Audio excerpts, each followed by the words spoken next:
सर्वोत्तम पुरस्कार प्राप्त संस्था ज्योती सहकारी पतसंस्था, महाराष्ट्रातील एक अग्रगण्य संस्था ज्योती सहकारी पतसंस्था कोपरगाव.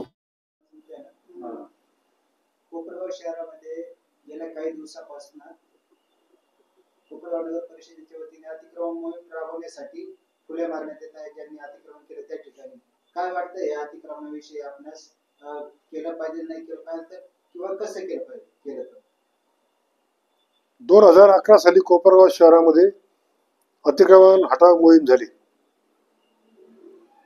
त्यानंतर तर आजपर्यंत अनेक राजकीय नेत्यांनी आम्ही विस्थापितांना जागा मिळवून देऊ असं सांगून यांना अनेक वेळा या विस्थापितांना मूर्खात काढलं. विस्थापितांना जागा देण्यात यावी अशी कायद्यामध्ये कुठेही तरतूद नाही. मग कोपरगाव शहराच्या बाबतीत जर सांगायचं झालं तर माझं प्रशासनाला असं सांगणं राहील की रहदारीला अडथळा आहे म्हणून काही अतिक्रमण हटवली पाहिजे, याच्यामध्ये कुठली शंका नाहीये. पण सर्रास सर्वांना तुम्ही उद्ध्वस्त करू नका. मी नगराध्यक्ष असताना इंडोर गेम हॉल मैदानावर झालेल्या अतिक्रमण धारकांना नोटिसा दिल्या होत्या, पण राजकीय प्रेशरमुळे कुठलाही अधिकारी ते अतिक्रमण हटवायला तयार नव्हता. त्याच्यामुळे मी आज पुन्हा शासकीय अधिकाऱ्यांना विनंती करतो की पहिल्यांदा इंडोर गेम हॉल मैदानावर झालेलं अतिक्रमण पहिल्यांदा हटवा. त्यानंतर काही आजी माजी नगरसेवकांनी बंगले बांधलेत,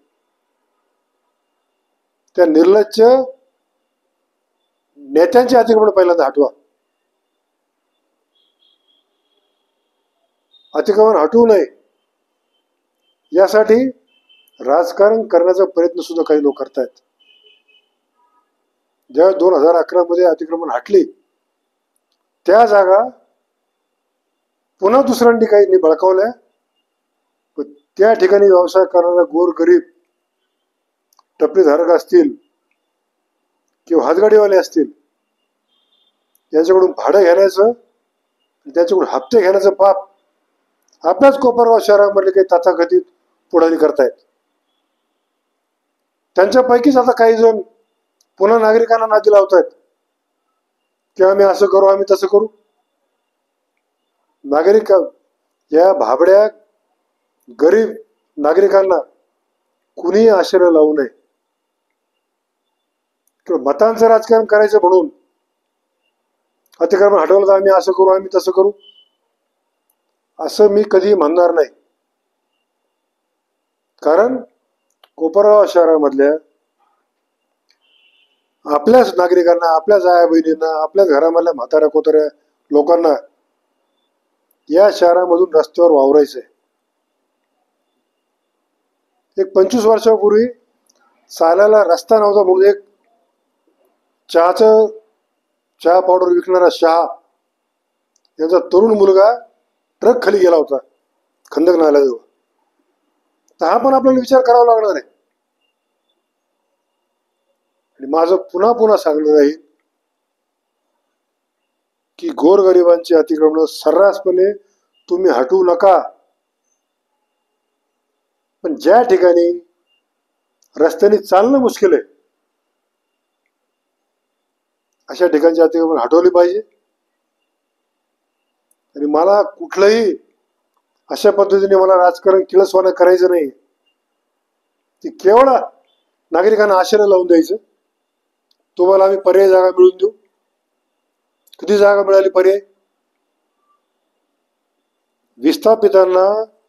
विस्थापितांसाठी खोका शॉप किंवा गाळे बांधून देण्यासाठी आम्हाला परवानगी द्या.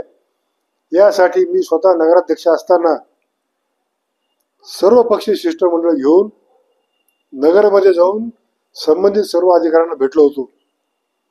तरीही दुर्दैवाने त्यांनी अशा प्रकारे विस्थापितांना गाळे बांधून द्यायला परवानगी दिली नाही.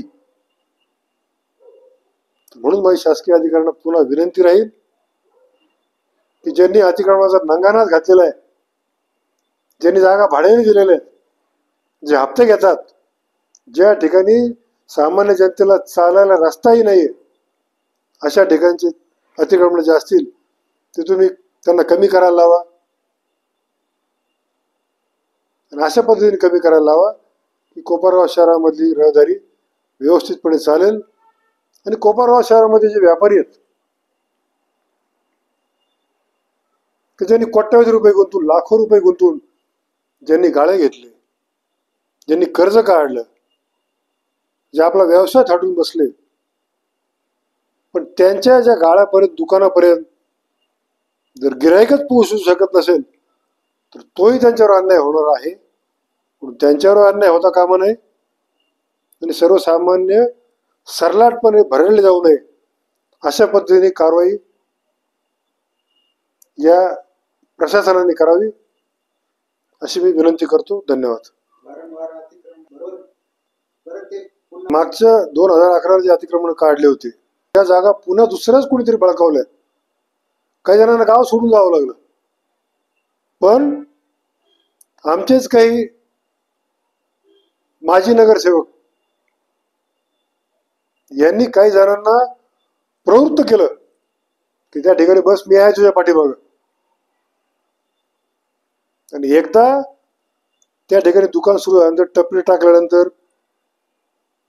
ते शक्यतो उठत नाही, कारण राजकीय दबाव.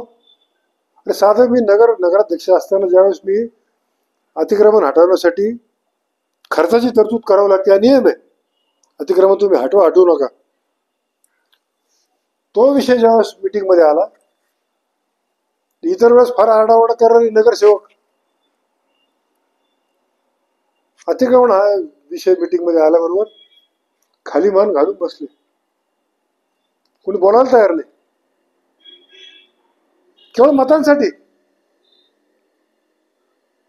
अरे तुम्ही या टपरीधारकांना, हातगाडीवाल्यांना तुम्ही प्रवृत्त करता, तुम्ही हातगाडा लावा, तुम्ही कर्ज काढा, तुम्ही टपऱ्या टाका. ज्यावेळेस पुन्हा अतिक्रमण हटाव मोहीम येते त्याच वेळेस या टपरीधारकांचं आणि हातगाडीवाल्याचं नुकसान होतं. याला जबाबदार त्यांना पाठीशी घालणारे पुढारी आहेत असं मला वाटतं. 2011 साठी अतिक्रमण हटाव मोहीम झाली, पण दुर्दैवाने काही जण विस्थापित झाले. पण दुसऱ्या दिवशी त्या जागा बळकावल्या, त्या भाड्याने दिल्या, त्या ठिकाणी काही हप्ते चालू आहेत. आणि आता जर रस्त्यावरची जर वाहतूक जर सुरळीत जर ठेवायची असेल, तुम्ही जर आता काही जर ठिकाणचे अतिक्रमण जर आपण कमी केले, त्या ठिकाणी पुन्हा अतिक्रमण होणार नाही यासाठी प्रशासनाने दक्षता घेतली पाहिजे. किंवा पुन्हा जर आपण अतिक्रमण हटवलं आणि पुन्हा त्या ठिकाणी कुठे जर येऊन बसलं तर ते गरीब बिचारे व्यावसायिक पुन्हा कुठेतरी कर्ज काढतील, पुन्हा कुठून तरी पठाणी दराने असलेल्या सावकाराकडून व्याजाने पैसे घेतील, पुन्हा आपला व्यवसाय सुरू करतील, पुन्हा काही वर्षांनी पुन्हा अतिक्रमण हटाव मोहीम येईल, पुन्हा त्याच गरिबांचं पुन्हा नुकसान होईल. यासाठी प्रशासनाने दक्ष राहिलं पाहिजे. आणि जे नगर परिषदेचे जे मुकादम आहेत त्यांना अधिकाऱ्यांनी त्यांची मीटिंग घेऊन त्यांना सांगितलं पाहिजे की तुमची जी हद्द आहे त्या हद्दीमध्ये कुठेही जर अतिक्रमण जर झालं तर ते ताबडतोब नगरपालिकेमध्ये त्याची तुम्ही येऊन त्या ठिकाणी तक्रार नोंदवा, असं आपण या मुकादम लोकांना आपण इशारा दिला पाहिजे. त्यांना त्या ठिकाणी तुम्ही त्यांना आदेश दिला पाहिजे की तुमच्या प्रभागात झालेलं अतिक्रमण याला जबाबदार तुम्ही राहाल. ज्या दिवशी अतिक्रमण दिसेल त्याच दिवशी तुम्ही नगर परिषदेमध्ये येऊन त्याची नोंद करा, म्हणजे कोपरगाव शहरामध्ये अतिक्रमण वाढणार नाहीत, पुन्हा अतिक्रमण हटाव मोहीम येणार नाही असं मला वाटतं. फॅमिली सोबत शुद्ध शाकाहारी चवदार जेवणाचा आस्वाद घ्यायचा आहे तर मग एक वेळ अवश्य भेट द्या हॉटेल संस्कृती व्हेज सूत्रला आणि तृप्त व्हा. फॅमिलीसाठी स्वतंत्र सुसज्ज व्यवस्था, पार्टीसाठी एसी हॉल, चिल्ड्रन पार्क आणि बरेच काही. आमचा पत्ता नगर मनमाड महामार्ग, भास्कर वस्ती जवळ, दत्त मंदिरासमोर, यसगाव, तालुका कोपरगाव. प्रोप्रायटर आकाश सरला कैलास बोरावके.